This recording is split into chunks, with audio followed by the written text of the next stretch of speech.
Para nosotras en el Ministerio de Igualdad, en el Gobierno de España, es una suerte poder clausurar en Almería la Semana Antirracista, que como sabéis hemos celebrado con motivo del Día contra la lucha contra el racismo, la discriminación, la intolerancia, las formas con esas intolerancia, que se celebraba el pasado 21 de marzo. Y queríamos hacerlo particularmente en Almería para hacer algunas reflexiones que son importantes. La primera de ellas tiene que ver con lo evidente. En Almería, como en Huelva, como en Madrid y en Barcelona, sigue habiendo asentamientos.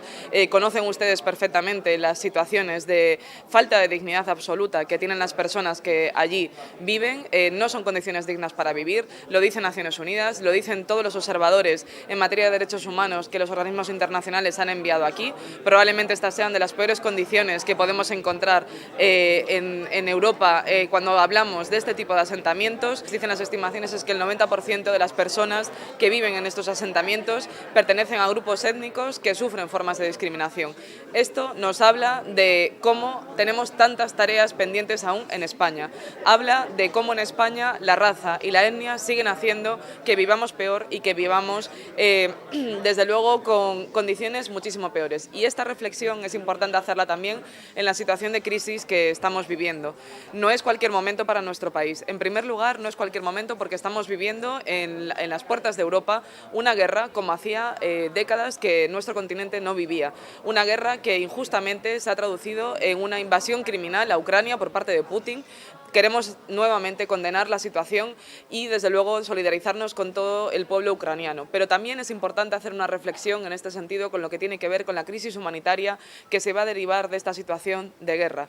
Es evidente que las medidas que ha desplegado la Comisión Europea y las medidas que ha desplegado el Gobierno de España para acoger a todas las personas ucranianas que van a estar refugiadas en las próximas semanas, especialmente mujeres, niños y niñas, son buenas, son una buena noticia y queremos esforzarnos más. Queremos hacerlo con una mirada muy atenta, particularmente a esas mujeres que puedan estar siendo posibles víctimas de trata, tanto en frontera como en el trayecto de acogida y el asentamiento en España. Vamos a redoblar los esfuerzos. Desde hoy, el 016 ya va a atender para que tanto las mujeres ucranianas puedan llamar como las entidades que estén trabajando con ellas y puedan sospechar que existen posibles casos de violencia, incluida la trata con fines de explotación sexual, puedan llamar, y vamos a redoblar todos los esfuerzos, todos los protocolos, trabajando colaborando con las entidades y también poniendo una mirada muy atenta a lo que tiene que ver en cómo identificamos a estas víctimas de trata, que, como saben, pueden ser tanto adultas como niñas.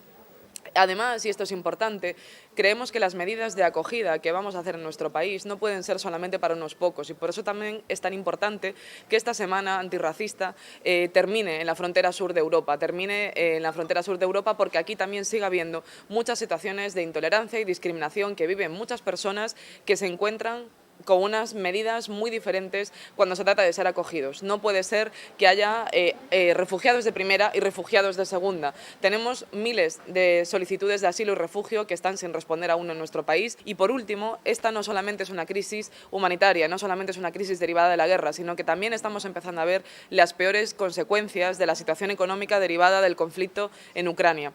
Quiero lanzar un mensaje importante, y es que las familias, somos muy conscientes, las familias de nuestro país no están atravesando una situación fácil. Tampoco los empresarios y las empresarias, y lo estamos viendo estos días de manera particularmente dura con la situación que están atravesando los transportistas, por ejemplo, con la subida del precio de los carburantes, y también lo que le sucede a muchas familias del día a día. Y quiero hablarle a ellas, pienso, por ejemplo, en mi madre, lo difícil que va a ser para muchas familias este mes, por ejemplo, pagar la factura de la luz al mismo tiempo que se paga el alquiler, al mismo tiempo que se paga la lista de la compra.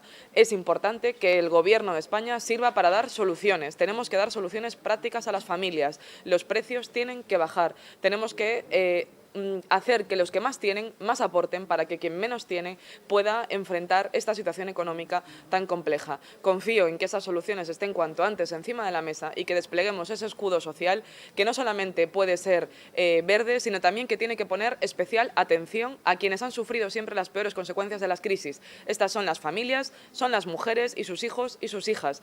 Por eso creemos, por ejemplo, que hay que poner en marcha medidas que formen parte de este escudo social, como por ejemplo ese cheque energético de 300 euros anuales, que servirá para que las familias puedan hacer frente a la subida de los precios de la luz. Medidas tan importantes como, por ejemplo, que el bono social sea de especial acceso para las familias monomarentales, que, como saben, sufren tantas veces las consecuencias de esa pobreza que tiene tantas veces rostro de mujer. Y, en definitiva, medidas que sirvan para que las familias no sean otra vez las que pagan las consecuencias de las posibles crisis económicas que podamos tener en los próximos meses.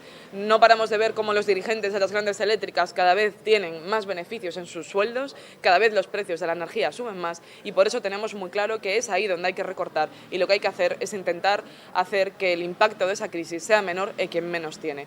Es para mí un honor acompañar a Rita Bosao y a todo el equipo de la Dirección General para la Discriminación Racial o Étnica, contra la discriminación racial o étnica de nuestro Gobierno.